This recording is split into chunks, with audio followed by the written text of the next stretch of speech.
서양이 동양에게 삶을 묻다. 웨인 다이어의 노자 읽기. 생각을 바꾸라. 삶을 바꾸라. 몸과 정신을 하나로 감싸 안고 떨어져 나가지 않도록 할 수 있는가? 기운을 부드럽게 하여 갓난아이처럼 될 수 있는가?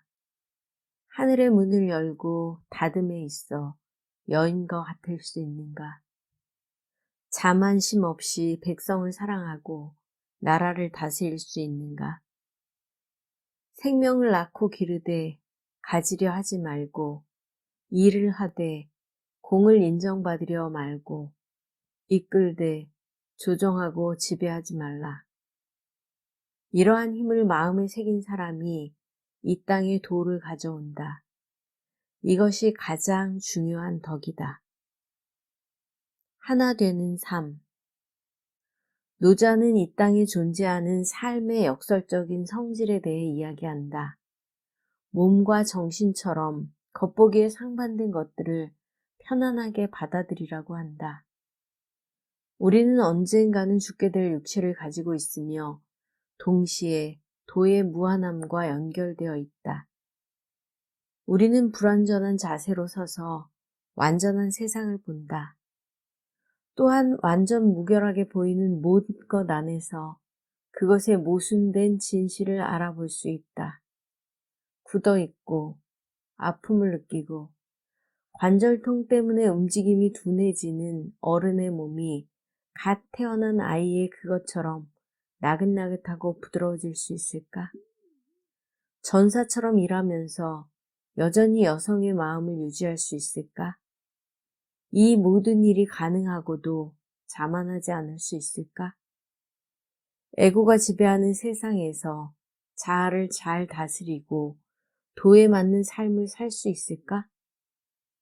도덕경의 10장은 이중성이라는 환상이 더욱 뚜렷하게 모습을 드러내는 세상에서 하나로 껴안는 힘을 삶의 방식으로 따르라고 권한다.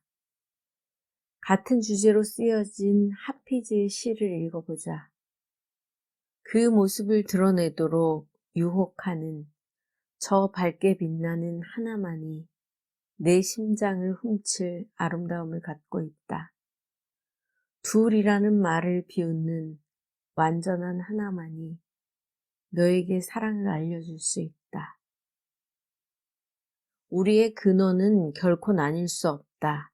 그런데도 우리는 완전한 하나됨인 도를 거부하는 세상에 살고 있다. 우리는 서로 반대되는 것들에 대한 믿음을 거두고 그들이 하나로 어우러지는 이치를 깨달음으로써 도를 실천할 수 있다. 이것이 노자가 2500년 전의 관점으로 우리들에게 들려주는 충고에 대한 내 나름의 해석이다. 타인의 내면에서 자신을 발견하고 이를 통해 하나됨을 끌어안으라. 이질적이거나 다르다고 생각하는 사람들을 비판하지 말고 그들을 자신이라고 생각해보라. 이런 생각은 자만심을 없애고 노자가 말한 덕과 하나로 어우러지게 해줄 것이다.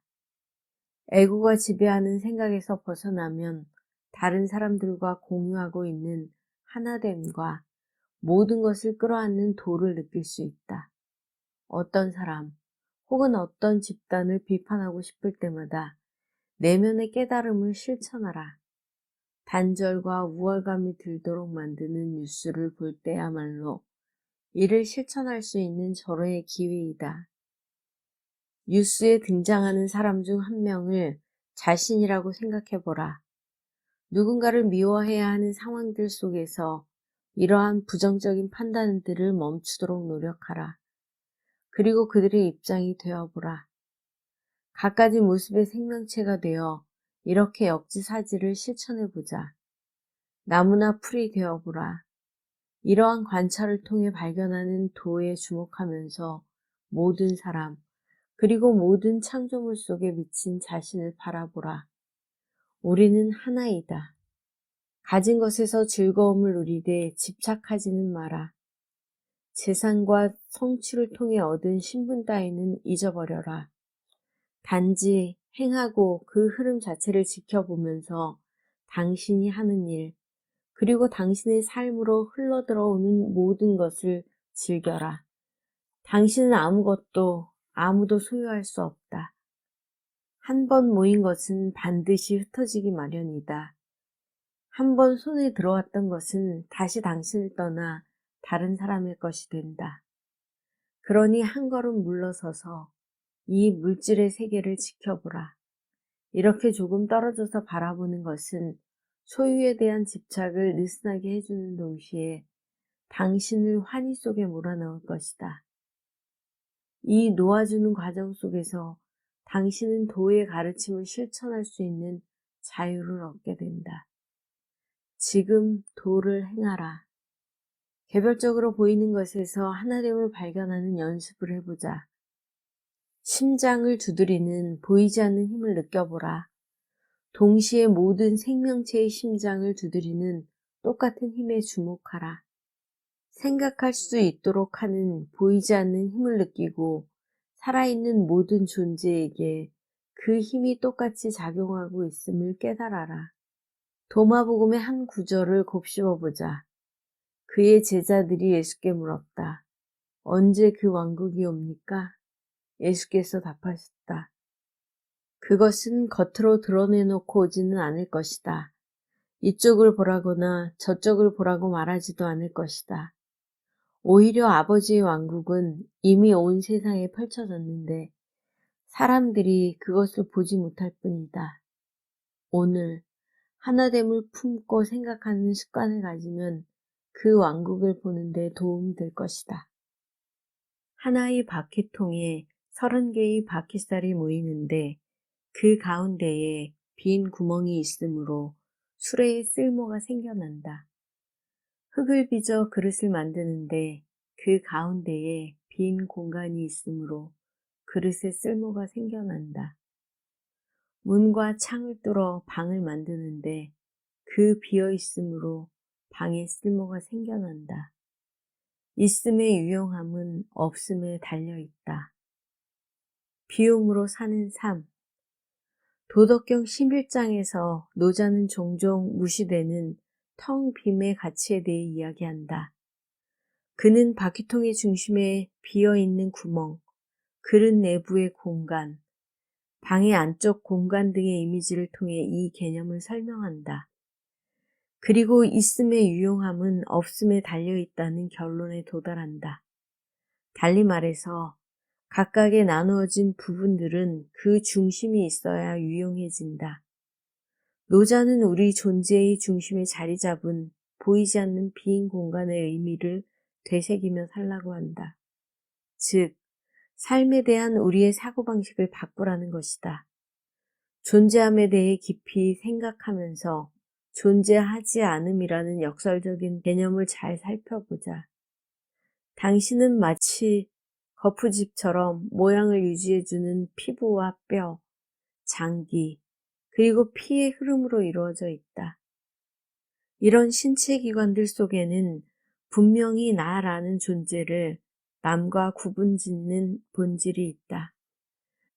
그러나 육체를 분해해서 육체의 각 구성 요소들을 펼쳐놓고 그것을 당신이라고 할 수는 없을 것이다. 모든 신체의 부분들을 하나로 모아놓는다 해도 그 유용함은 존재하지 않음, 즉 노자의 표현대로라면 없음에 있다. 지금 있는 방의 벽과 천정을 따로 분리해서 그 안에 들어있는 모든 물건들과 함께 일렬로 늘어놓는 장면을 상상해보라. 그 중심에 빈 공간이 없다면 다른 모든 요소들이 그대로 존재한다고 해도 방은 더 이상 존재하지 않는다. 흙으로 만든 화분은 그 흙이 들어있는 빈 공간 없이는 화분이라고 할 수 없다. 우리가 살고 있는 집도 외장재가 둘러싸고 있는 내부의 공간이 없다면 집이라고 할 수 없다. 한 작곡가는 음표 사이에 존재하는 침묵이 음표 그 자체보다 더 중요하다는 말을 내게 들려주었다. 그는 음악을 음악일 수 있게 하는 것은 음표와 음표 사이에 있는 빈 공간이라고 말했다. 만약 비움이 없다면 음악은 그저 끝없이 이어지는 소음에 불과할 뿐이다. 당신은 이 작은 깨달음을 당신의 일상에서 경험하는 모든 일들에 적용해 볼 수 있다. 당신 스스로에게 한번 물어보라. 나무를 나무일 수 있게 해주는 것은 과연 무엇인가? 껍질? 가지? 뿌리? 잎사귀? 그것도 아니라면 열매? 이 모든 것들은 노자가 말한 있음에 해당된다. 그리고 이것들만으로는 나무가 될 수 없다. 여기에 더해 나무가 나무일 수 있게 하는 것은 바로 없습니다. 그것은 당신의 오감을 교묘히 벗어나는 느낄 수도 없고 볼 수도 없는 삶의 기운이다. 당신은 나무를 자르고 나누어 그 세포 속까지 끝없이 살펴볼 수는 있겠지만 결코 그것을 찾아내지는 못할 것이다. 이 장의 첫 문장에서 바퀴가 굴러가기 위해 필요한 바퀴통의 구멍은 당신이 삶을 살아가는데 없어서는 안 되는 비움에 비유될 수 있다. 당신은 당신 중심의 비존재의 상태를 간직하고 있다. 그러므로 눈에 보이는 육체뿐만 아니라 당신의 존재가 의지하고 있는 눈에 보이지 않는 본질, 즉 당신의 한 부분인 도에 대해서도 주의를 기울여야 한다. 다음은 오늘날의 세상에서 비움으로 사는 삶이 무엇인지에 대해 노자가 당신에게 들려주는 이야기다. 눈에 보이지 않는 당신의 중심이야말로 삶에 없어서는 안 될 본질이다. 당신의 본질인 이른바 없음에 주의를 기울여보자. 텅 빈 공간은 모든 창조를 책임지는 눈에 보이지 않음으로부터 시작된다. 당신 내면의 자아에서 떠오르는 생각들은 바로 순수한 사랑과 어질입니다. 내면의 존재하지 않는 공간은 당신에게서 따로 떨어져 있는 부분이 아니다. 그 신비로운 중심을 찾아서 탐험하라. 육체적인 자아에 둘러싸인 공간, 그곳으로부터 당신의 모든 생각과 이해가 흘러나온다. 긍정적이려 하거나 사랑하는 마음을 가지려고 노력하는 대신 단순히 당신 존재의 본질에 섬세한 관심을 기울여라. 도의 길은 억지로 애쓰는 것이 아니라 저절로 흐르도록 내버려 두는 것이다. 순수한 사랑 같은 내면의 중심이 그 쓰임새를 작동시키도록 놓아두라. 불현듯 떠오르는 생각들이 당신의 육체에 들어갔다가 다시 떠나도록 두라. 마치 들숨과 날숨처럼 자연스럽게 흐르도록 하라. 그리고 눈에 보이지 않지만 없어서는 안 될 본질의 놀라운 힘을 살피는데 매일매일 조금씩의 시간을 쓰겠다고 다짐하라. 매일 침묵의 힘을 실천하라. 이를 실천하는 데는 여러 가지 방법이 있다. 예를 들어 명상은 내면의 빈 공간과 당신을 연결함으로써 환희를 느끼도록 돕는 황홀한 도구다. 모든 생각이 흘러나오는 내면의 공간 없는 공간을 더 많이 찾아라. 깨끗하고 순수하며 사랑과 조화를 이룬 내면의 공간으로 들어가는 길을 찾아라. 성인과 우리들의 차이는 성인들만이 성실하고 순수한 믿음을 갖고 있고 우리는 그렇지 못하다는 점이 아니다. 성인들은 오직 그들의 본질에 따라서 맡은 말을 행한다. 그 가운데 도의 길은 육체적인 존재를 통해 보이지 않게 흐른다. 이것이 명상이나 침묵하는 방법을 배우는 주된 목적으로서 본질이 스스로를 드러내도록 이끌고 당신이 텅 빈 공간에서 살아가도록 허락한다. 지금 도를 행하라. 오늘 하루 적어도 15분 정도는 당신 안에 자리한 비움 속에 살아보라. 육체나 환경 따위는 무시해버려라. 이름이나 나이, 그리고 직업과 같은 세속적인 신분과 위치도 잠시 잊어라. 당신이 존재하는 데 있어 절대적으로 중요한 없음, 그 공간에 머물러라. 없음으로부터 세상을 들여다보라. 그리고 물질적인 존재인 당신의 가치가 전적으로 없음에 달려 있음을 감사하게 여겨라. 오늘은 당신 안에 이 없음과 친해져라.